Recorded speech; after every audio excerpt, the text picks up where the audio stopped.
Voici la première partie du nouveau chapitre probabilité. Ce chapitre sera découpé en deux parties, nous reparlerons de probabilité plus tard. La partie 1 concerne le vocabulaire lié à une expérience aléatoire. Alors il faut commencer d'abord par expliquer ce qu'est une expérience aléatoire. Donc une expérience, c'est quelque chose qui se passe, et aléatoire, ça veut dire qu'on ne peut pas prévoir ce qui va se passer. On ne peut pas prédire, on ne peut pas deviner ce qui va se passer à l'issue de cette expérience. On dit que les résultats dépendent du hasard. Donc c'est ce qu'on écrit, c'est ce qu'on met en place comme définition. Une expérience aléatoire est une expérience dont on ne peut pas prévoir les résultats qui dépendent du hasard. Donnons des exemples. Alors historiquement, les probabilités ont débuté avec les jeux de hasard, les jeux de dés, de cartes, de roulettes, etc., de pièces. Alors on peut donner comme exemple lancer un dé. On ne s'arrête pas là parce que si l'expérience c'est lancer un dé et observer s'il retombe au sol, ce n'est pas une expérience aléatoire, on sait qu'il va retomber au sol. Donc on précise lancer un dé et regarder le nombre obtenu sur la face supérieure. Ou bien piocher une carte dans un jeu et observer celle que l'on a eue. Allez, proposons ces deux exemples. Des contre-exemples maintenant, donnons des expériences qui ne sont pas des expériences aléatoires, ça veut dire des expériences dont on peut prédire ce qui va se passer. Alors ça on peut prédire parce que l'expérience est truquée, par exemple lancer un dé qui n'a que des 1 sur toutes ses faces, on sait ce qui va se passer, on va avoir 1 à l'issue, ou bien parce que c'est une expérience dont les sciences peuvent nous renseigner, par exemple mélanger des ingrédients et prédire ce qui va se passer. Les sciences chimiques peuvent nous aider et prédire ce qu'on va obtenir. Ou bien en physique, par exemple, lors d'un orage, noter le temps qui sépare un éclair du bruit qui l'accompagne. On a aussi quelque chose qui peut être prédit grâce aux lois de la physique.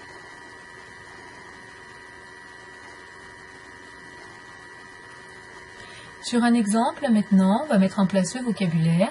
Un sac contient 7 jetons numérotés. Alors, les jetons sont aussi colorés. On a 4 bleus, bleu 1, bleu 2, bleu 3, bleu 4 et 3 rouges. Attention, ça commence à rouge 3, rouge 4 et rouge 5. L'expérience aléatoire consiste à glisser la main dans le sac qui est opaque, on ne voit pas à travers, attraper un jeton et le sortir du sac, puis observer ce qu'on a obtenu. Donc ici, un résultat possible de l'expérience, on appelle ça aussi une issue de l'expérience, serait d'obtenir rouge 4. On met en place le vocabulaire. Un des résultats possibles ou une issue de l'expérience est d'obtenir le jeton rouge 4. Lorsque vous allez travailler avec des expériences aléatoires, la première question qu'on va vous poser, c'est de décrire l'univers des possibles de l'expérience. C'est-à-dire de faire la liste de tous les résultats qui peuvent être réalisés. Tous les résultats qui peuvent être réalisés, il y a rouge 4, mais on aurait pu avoir bleu 2, bleu 1, bleu 4, bleu 3, et il nous reste rouge 5 ou encore rouge 3. Donc on fait la liste de tout ce qui est possible. En écrivant cette liste entre accolades, on écrit, donc la lettre la plus souvent utilisée, c'est oméga.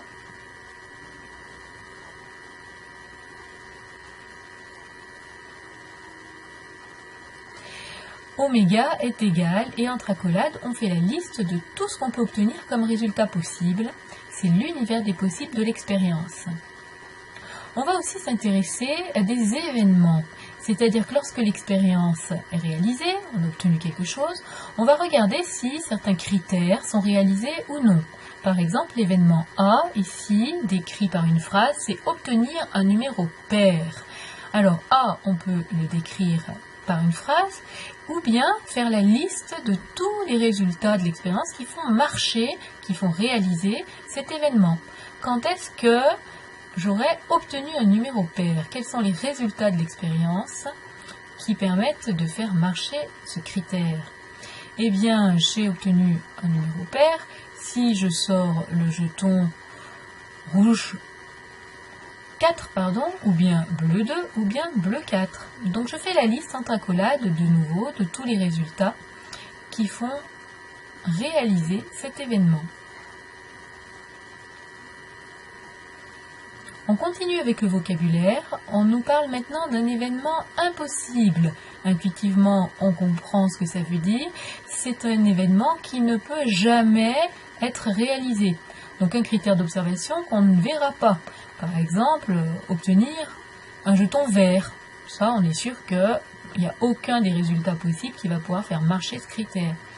Ou bien, par exemple, obtenir le numéro 6. On peut sortir tous les jetons du sac, jamais on obtiendra un numéro 6. Alors, pour dire qu'il n'y a personne, aucun résultat qui fait marcher cet événement, on écrit que l'événement D est égal au sac vide, à l'ensemble vide. Ça s'écrit avec un rond barré.